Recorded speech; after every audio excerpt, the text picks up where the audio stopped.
And he told me that they brought me to the Syrian mystery schools. So I'm on Sirius in their pyramids and their mystery schools. And they're telling me that this is where the ascended masters meet around the universe to help teach different modalities and healing and spread a universal wisdom and knowledge. And he's telling me that he's Syrian, Krishna is Syrian, and he was one of the extraterrestrials here helping to guide humanity. It's not that a lot of the ancient texts left on Earth, these are texts that they use for different planets around the entire universe. So it's not that these texts are special to the Earth in any way. They have been changed in a few different ways just because the ascension of Earth was a little bit different because we have so many emotions and we wanted our evolution to be a little bit faster.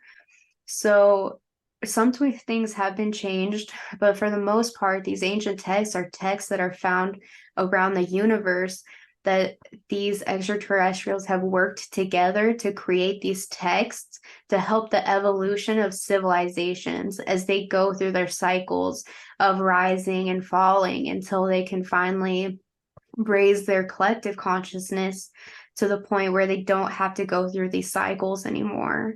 All of the extraterrestrials came together to think about what they needed to really evolve Earth and push Earth in the right direction. That's amazing. And one of the phenomenal things that I started reading was that they found a place called Proxima B that is kind of close to us, I guess, and they have the coordinates for it. But they said there exists 40 billion Earth-sized planets in one galaxy. 40 billion Earth-sized planets. So, I mean, that's phenomenal to me. I mean, okay, so just take it that a handful of them aren't inhabitable because of gases or whatever, but still, just that's amazing. So, the collectives that really work with us in this galaxy on Earth at this time, do they really expand out to those other galaxies, or are there entirely other collectives that work with those galaxies? And if you want to think about the 40 billion in an even broader perspective, those 40 billion, they also have elements that are conscious, or they have multidimensional beings on them, fire beings, gas beings that are actually conscious beings. So your universe and your galaxies are so vast. Even just they're showing me that the angels are really the ones that are over all of it, that oversee the creation for the entire universe.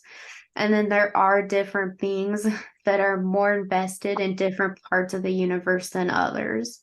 And that's why, like, our human minds could not even comprehend the vastness of this universe. But the reason why Earth is so different is because for this portion of the universe, it's really a flip in consciousness. It's contracted to be this beautiful peace treaty between all these different extraterrestrials. So, for the most part, you'll see in different parts of the universe, most extraterrestrial species stay to themselves. Lion beings have spread out because of different wars and a way to evolve. Some Andromedans have spread out, but for the most part, you'll see pockets where extraterrestrials are more relevant than others. That's why Earth is so beautiful at this time because Earth is such a mixing pot and it's such a different experience than anywhere else in this universe. It truly is unique. So in the first 32 pages, I already skimmed them and read them, and one of the interesting one of the philosophers used to believe that the planets do not orbit around the Earth, that actually all the planets orbit around the sun. The sun is a central planet, not Earth. Because, and then it got me thinking about the human ego and the collective ego of human.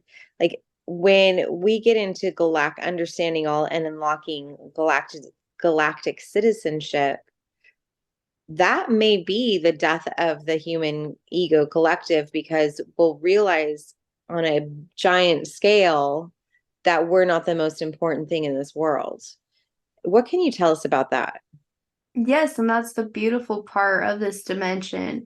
The beautiful part of this dimension and this experience is learning and realizing that there is so much more to your own personal ego. And even though it may be hard for some people at first, that is what this fifth dimensional awareness represents. It's being aware that you are one with everyone.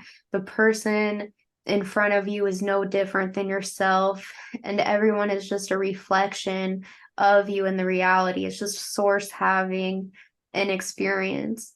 So that is why it's a good idea to start working with your beliefs and honoring and loving your ego, but also having compassion and seeing somebody outside of yourself of, would you want to be treated that way?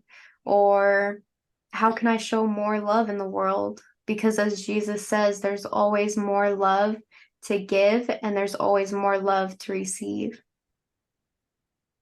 It's really, really beautiful. Thank you so much. But, one question I have is like, what does that really mean about losing the ego? Does that mean like, I won't be funny anymore? I won't make jokes or like those things that identify me, or will I still have those personality traits? Absolutely, you'll still have the personality traits. You'll not lose who you are. Even when you go to the other side, when you see this reality for what it truly is, you take your personality with you because, unlike what you have been told, personality lives in the soul. It's just that you're able to see the higher perspective. Your personality may change a tiny bit if you go into higher realms and you can see a higher perspective of pure love and feel the pure love, then some of the things within your separate ego will fall away. But for the most part, you have your beautiful personality and that stays with you.